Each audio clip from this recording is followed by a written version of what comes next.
اعوذ باللہ من الشیطان الرجیم بسم اللہ الرحمن الرحیم ان الذين يكتمون ما انزلنا من البينات والهدى من بعد ما بيناه للناس في الكتاب أولئك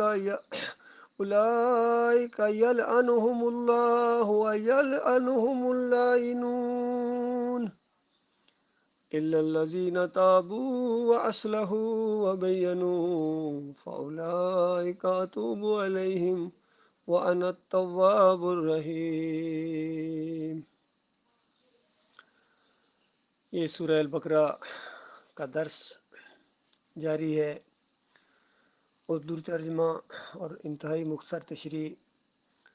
فرمایا جو لوگ ہماری نازل کی ہوئی روشن تعلیمات اور ہدایات کو چھپاتے ہیں، حالانکہ ہم نے انہیں سب انسانوں کی رہنمائی کے لیے اپنی کتاب میں بیان کر چکے ہیں۔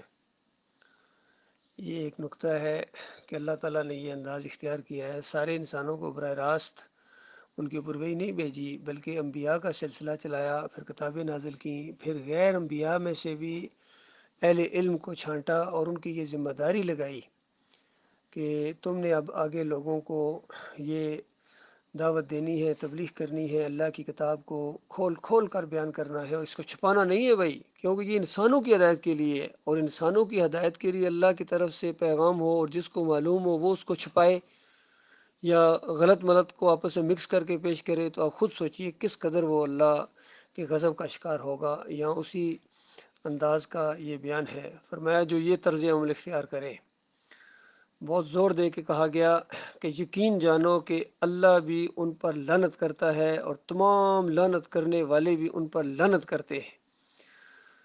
یعنی جس نے بھی لعنت کی ہے کسی چیز نے، وہ انہی لوگوں پر کی ہے جو اللہ کی ہدایات کو چھپاتے ہیں، حق اور باطل کو ملاتے ہیں۔ یہ ان پر بڑی سخت اللہ کے غضب نازل ہوا ہے، اندازہ لگی کیسی سخت لعنت ہے۔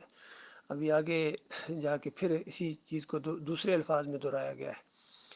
اور میں البتہ جو اس روش سے باز آ جائیں اور اپنے طرز عمل کی اصلاح کر لیں اور جو کچھ چھپاتے تھے اسے بیان کرنے لگیں، ان کو میں معاف کر دوں گا، اور میں بڑا درگزر کرنے والا اور رحم کرنے والا ہوں۔ اندازہ لگائیے اتنا بڑا جرم کرنے والا انسان بھی اگر ڈر جائے اللہ سے اور اللہ سے توبہ استغفار کرے، معافی مانگے کہ لوگوں بھائیوں غلطی ہوئی ہے، انہی بڑے اکابرین کی وجہ سے اور ماحول کی وجہ سے اور دنیا کی لالچ کی وجہ سے اگر کچھ کام ہو گیا ہے، کچھ حق اور باطل کو ملا دیا ہے، تو میں یہ باتیں بتاتا رہا ہوں کہ اللہ کو وسیلے کے ساتھ پکارو، بحق فلاں بحرمت فلاں پکارو، کسی اور کے رکوع کرو، سجدے کرو، پیروں کی پنڈلیاں دباؤ، اجرت لیتا رہا ہوں، اس طرح سے وہ بیان کرے، یا جمہوریت کے مشرکانہ نظام کو میں تقویت دیتا رہا ہوں، یا جو بھی تعویذ گنڈا کرتا رہا ہو اور سر میلے کرتا رہا ہو، بڑے سے بڑے جرائم کر چکا ہو، خاص کر ذات کا شرک کر چکا ہو، تاکہ اللہ کا کوئی بیٹا یا نور کا ٹکڑا مانتا رہا ہو، اور اعلان کر دے کہ بھائیو اب مجھے معلوم ہو گیا ہے یہ ساری شرکیہ باتیں تھیں، اللہ مجھے معاف کرے اور تمہیں بھی میں منع کرتا ہوں۔ اور اب یہی تلافی ہے کہ اس کو بیان کیا جائے ہر جگہ کہ اس سے پہلے جو 11ویں کی دیگ پکاتا رہا ہوں، یا 10 محرم کی میں سبیلیں لگاتا رہا ہوں، حسن حسین کی شربت پیتا اور پلاتا رہا ہوں، اور 12 ربیع اول کو جھنڈیاں لگاتا رہا ہوں، عرس اور میلے کرتا رہا ہوں، کیک کاٹتا رہا ہوں، اور اس طرح کا جو بھی جرم، پیری مریدی، جو بھی کسی پیر کا میں بیعت رہا ہوں، سب کچھ یہ کفر ہے، شرک ہے، انکار ہے۔ اگر کسی نے گنبد بنایا ہے تو اس سے توبہ کرے، مورتی کی پوجا کرتا رہا ہے تو توبہ کرے، کالی دیوی کی یا ہرے گنبد کی پوجا کرتا رہا ہے تو اس سے توبہ کرے اور اعلان کر دے۔ عالم دین کے لیے اعلان کرنا ضروری ہے۔ یہاں عالم دین کی اصل میں بات ہو رہی، چونکہ علماء کا کام ہوتا تھا لوگوں میں تعلیمات دینا، تبلیغ کرنا، اور خاص کر اللہ کی کتاب کو کھول کھول کر بیان کرنا۔ تو اس سے پہلے جو وہ چھپاتا رہا ہے اب اس کا اعلان کرے۔ ایک عام آدمی جو ہوتا ہے وہ جو شرک قربت کرتا رہا بس اسے توبہ کر لے، اس کے لیے وہی کافی ہے۔ لیکن جو عالم دین پہلے بیان کر چکا ہو، کوئی تفسیر لکھ چکا ہو، تو اب اس کے لیے لازمی شرط قرار دی گئی، اگر یہ شرط پوری نہیں کرتا ہے تو اس کی توبہ پھر توبہ نہیں ہے۔ تو فرمایا ایسے کٹے سے کٹے کافر اور مشرک کو بھی مالک معاف کرنے کے لیے تیار ہے۔ اسی لیے ہم ان کو بار بار کہتے رہیں کہ دیکھو جو تمہارے اندر یہ شرک آ گیا ہے، یہ سجدہ تعظیمی کا شرک آ گیا ہے، یا بے حق فلاں بے حرمت فلاں کا شرک آ گیا ہے، یا بادشاہ کے سامنے سر جھکانے کا شرک آ گیا ہے، یا جمہوریت کا شرک آ گیا ہے، جو بھی کسی کے اندر ہے ابھی تک زندہ ہو توبہ کر لو، معافی مانگ لو، بڑا معاف کرنے والا مالک ہے۔ لیکن اگر جو مر گئے ہیں ان کے لیے اب تلافی کا کوئی موقع نہیں ہے، تمہارے لیے موقع ہے۔ فرمایا جن لوگوں نے کفر کا رویہ اختیار کیا اور کفر کی حالت میں جان دے دی، یعنی مر گئے، چاہے جس طرح سجدہ تعظیمی کا کتنا منع کیا تھا محمد حنیف کو، 7 سال اس کو سمجھاتے رہے لیکن توبہ نہیں کی، اسی پر مر گیا۔ کتنے اور خالد عزیز اسی پر مر گیا، صابر علی مر گیا، اس طرح دوسرے جتنے صوفی سارے جتنے صوفی ازم پھیلا کے گئے ہیں، عبد القادر جیلانی ہو، محی الدین چشتی ہو، علی اجمیری ہو، مجدد افسانی ہو، اور یہ انفاس العارفین والے ہوں، شاہ ولی اللہ کا پورا خاندان ہو، یہ جتنے بھی ہیں، پیر میر علی شاہ ہو یا گولڑ والی سرکار ہو، جو بھی ہیں جو اس شرک پر مر گئے ہیں، فرمایا ان پر اللہ اور فرشتوں اور تمام انسانوں کی لعنت ہے، اسی لعنت کی حالت میں وہ ہمیشہ رہیں گے، نہ ان کی سزا میں تخفیف ہوگی یعنی کمی نہیں ہوگی، اور نہ انہیں پھر کوئی دوسری مہلت دی جائے گی، دوسرا موقع نہیں ملے گا۔ یہی تو ہم بتاتے ہیں بھائیو، دوسرا موقع نہیں ہے، ایک دفعہ یہ موقع ہاتھ سے نکل گیا تو اس کے بعد ہمیشہ ہمیشہ کی۔ اور آج کچھ میں وہ پوسٹیں پڑھ رہا تھا جس کے اندر جہنمیوں کے بارے میں بتایا گیا، غور کر کے اور سوچ کے بھی عقل حیران ہوتی ہے۔ آپ اندازہ لگائیں، جہنمی کا ایک دانت یا داڑھ احد پہاڑ جتنی ہوگی، اس سے آپ اندازہ لگائیں، جب ساری دانتیں ملائیں اور پورا اس کا جسم ملائیں، اس کی جلد جو ہے وہ پتہ نہیں 66 فٹ چوڑی ہوگی، اس کی صرف جلد کتنی، اور اس کی بیٹھک جہاں وہ بیٹھے گا ایسا لگتا ہے جس طرح پورے پنجاب کے اوپر یا یہاں بحرین کے اوپر اگر وہ بیٹھ جائے ایک جہنمی، تو غور کیجئے اس طرح بڑے جسم کر دیے جائیں گے، اور زنجیروں کے اندر جکڑے ہوئے تھوڑے گرز، وہ جو بڑے بڑے تھوڑے ہوتے ہیں وہ مارے جائیں گے، اور خون اور پیپ کی وادیوں کے اندر گھسیٹا جائے گا۔ اللہ کے بندو، اس شرک بھی ایسی معمولی جرم نہ سمجھو، یہ اللہ کو گالی ہے۔ اللہ کو گالی دینا تم مذاق سمجھا تم نے؟ کہتے ہیں جی حقوق اللہ معاف ہو جائیں گے، حقوق الباد نہیں معاف ہو جائیں گے، اس طرح یہ دماغوں میں ڈالے۔ سب سے پہلا حق اللہ کے ایک، اس کے ساتھ تم شرک نہ کرو، بتاؤ کیا معاف ہو جائے گا؟ شرک کی معافی نہیں ہے، اللہ تعالیٰ نے کہا کہ یہ حق نہیں معاف کروں گا کبھی۔ یہ اللہ کا حق ہے کہ بندہ صرف اسی کو اپنا معبود مانے، اسی کو پکارے، اسی کے سامنے رکوع اور سجدے کرے، اور اسی پر توکل اور بھروسہ رکھے، اور اس کے علاوہ کسی اور کی طرف رخ نہ کرے۔ یہ سب سے پہلا حق ہے۔ اور پھر نبی علیہ السلام نے بتایا کہ جو کوئی بندہ اس طرح کا ایمان لائے اپنے مالک کے اوپر، پھر اللہ اس کو حق دیتا ہے کہ اللہ پھر اس کو جہنم کا عذاب نہ دے۔ اس انداز سے یہ بات بتائی گئی ہے۔ فرمایا کہ تمہارا الہ، دیکھیے یہ الہ کا مسئلہ ہے، اسی وجہ سے اللہ تعالیٰ نے اتنا زور دیا اس کے اوپر۔ فرمایا تمہارا الہ بس ایک ہی الہ ہے۔ غور کرو اللہ کے بندوں، کس انداز سے یہ آیت لائی گئی ہے، اس کا ربط آپس میں دیکھو۔ اس کا مطلب یہ ہے کہ یہ جتنے مولوی اور پیر اور دنیا دار قسم کے لوگ ہیں، سیاسی لیڈر ہوں یا عسکری، یہ سارے کے سارے کیوں حق اور باطل کو ملاتے ہیں، چھپاتے ہیں؟ یہ الہ کا مسئلہ چھپانے سے ان کے دنیاوی مفادات حاصل ہوتے ہیں، الہ کا مسئلہ چھپانے کی وجہ سے۔ تو جب یہ مسئلہ بیان کر دیں گے تو ظاہری بات ہے دنیاوی مفادات پر تو کچھ نہ کچھ چوٹ پڑے گی، اس کو سہ جاؤ، اور اللہ کی طرف دھیان کرو، آخرت کی طرف دھیان کرو۔ مالک دنیا میں بھی تمہیں دوبارہ وہ سارا تمہارا جو سٹیٹس ہے وہ بحال کر دے گا، اور دنیا کی دولت تمہارے اوپر اور زیادہ کھولے گا اپنی طرف سے، جائز طریقے سے تمہیں اللہ تعالیٰ اتنی زیادہ دے گا کہ تم سنبھال نہیں سکو گے۔ فرمایا تمہارا الہ بس ایک الہ ہے، اس رحمان اور رحیم کے سوا کوئی اور الہ نہیں ہے۔ دیکھا، یہ دونوں باتیں مل کے ایک بنتی ہے، صرف اتنی بات نہیں ہے کہ اللہ کے علاوہ کوئی الہ نہیں، یہ ہے کہ دوسرے جو الہ بنائے ان کا انکار کرو، کفر بالطاغوت کرنا پڑے گا، ان کی داتائی، ان کی دستگیری، ان کی مشکل کشائی، حاجت روائی کا بالکل اعلان کے ساتھ انکار کرو گے، بالکل اموات غیر احیاء، یہ مردے ہیں، ان کے اندر زندگی کی رمق تک باقی نہیں، یہ کیا داتائی کریں گے، دستگیری کریں گے، مشکل کشائی اور حاجت روائی کسی کی کیا کریں گے؟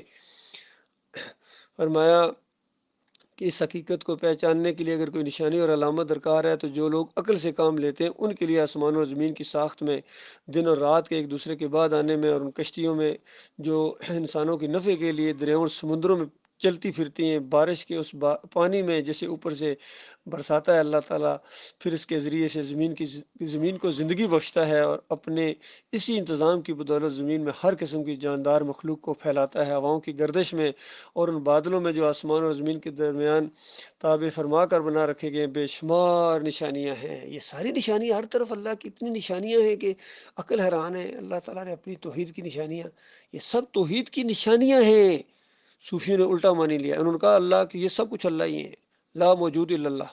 اور ڈاکٹر اسرار جیسا مفکر بھی اسی کی تشریح کرتا ہے، اندازہ لگے کہ یہ جو کچھ کائنات میں نظر آتا ہے اللہ کی ذات تو ہے، وحدت الوجود.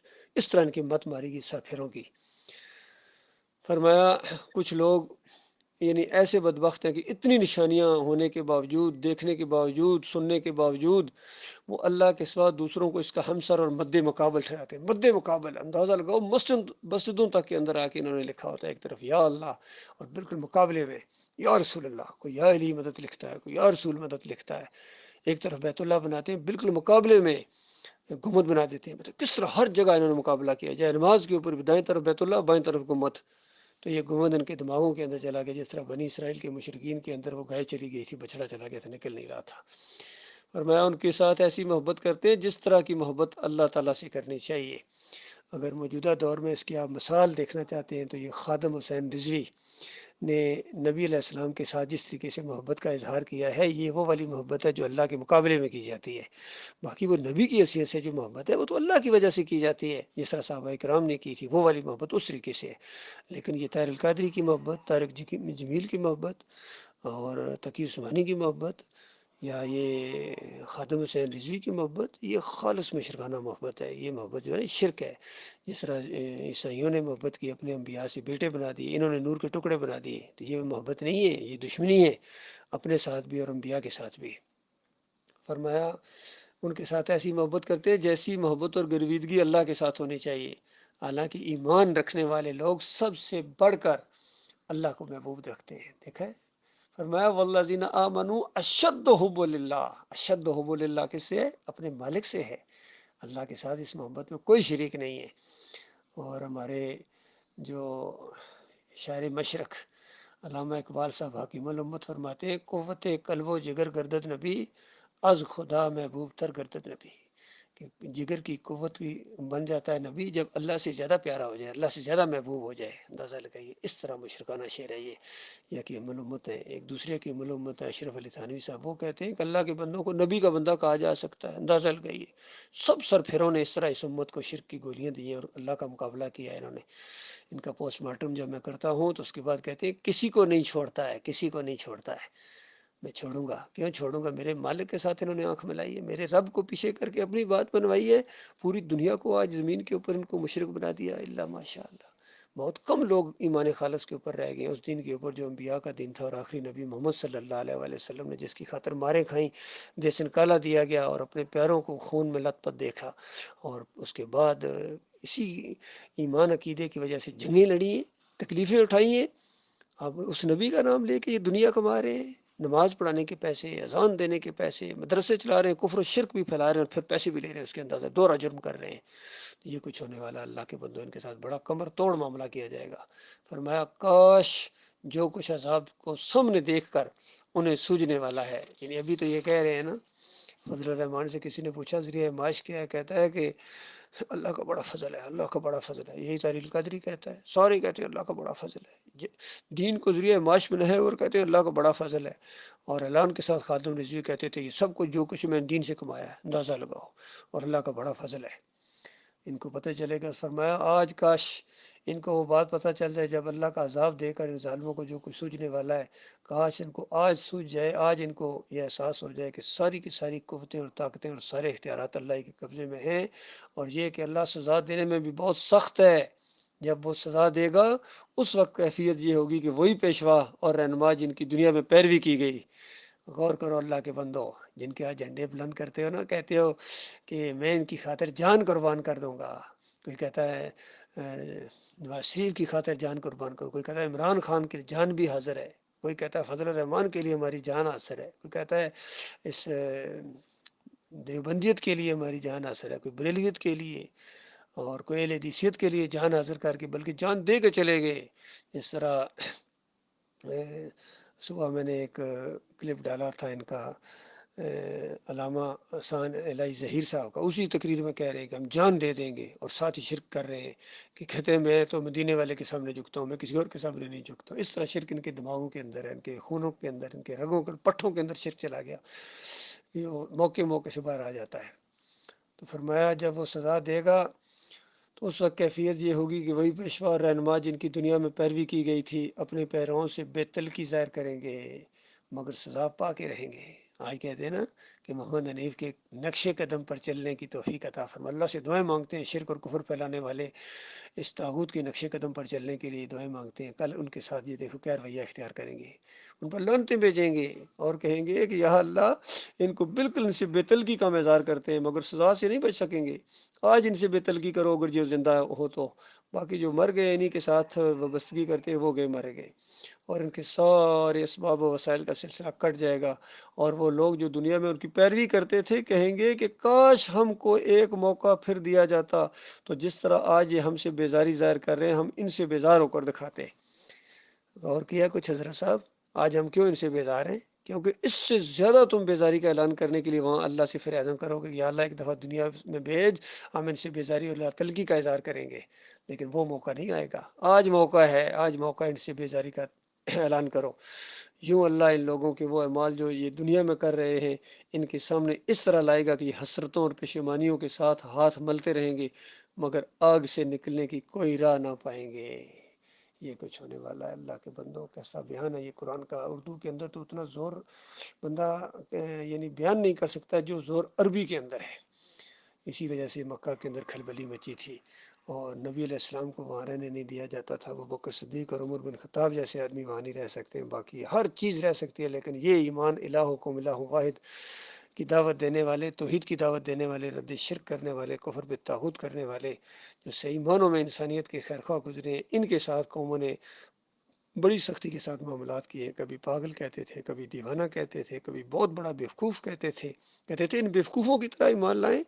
اللہ تعالیٰ نے کہا، جواب دیا، اللہ نے اپنی طرف سے جواب دیا کہ بھائی مانو تم اصل میں بیوقوف ہو اور تمہیں شعور نہیں اس چیز کا کہ یہ جو میرے بندے ہیں یہ تو انہوں نے اپنی جان کو مال کو بیچ دیا جنت کے بدلے میں۔ جنت میں ان کو کیا کچھ ملنے والا ہے تمہیں کیا پتا؟ بڑے بڑے محلات جنت کی زمین سے 60 میل اونچے اللہ تعالیٰ ان کو محلات دے گا، بڑے بڑے فلیٹ ہوں گے، ان کی لمبائی اور چوڑائی کا خود اندازہ، ادھے نگاہ تک پھیلے ہوئے باغیچے، خوبصورت بیویاں، بہترین ان کے بیٹ مین جو چھوٹے چھوٹے لڑکے ہوں گے، نوکر ہوں گے، خادم ہوں گے، کوئی ادھر دوڑ رہا ہے کوئی ادھر دوڑ رہا ہے، خوبصورت پوشاکیں، زبردست قسم کے کھانے، مشروبات کی نہریں اللہ تعالیٰ چلا دے گا اپنے مومن بندوں کے لیے۔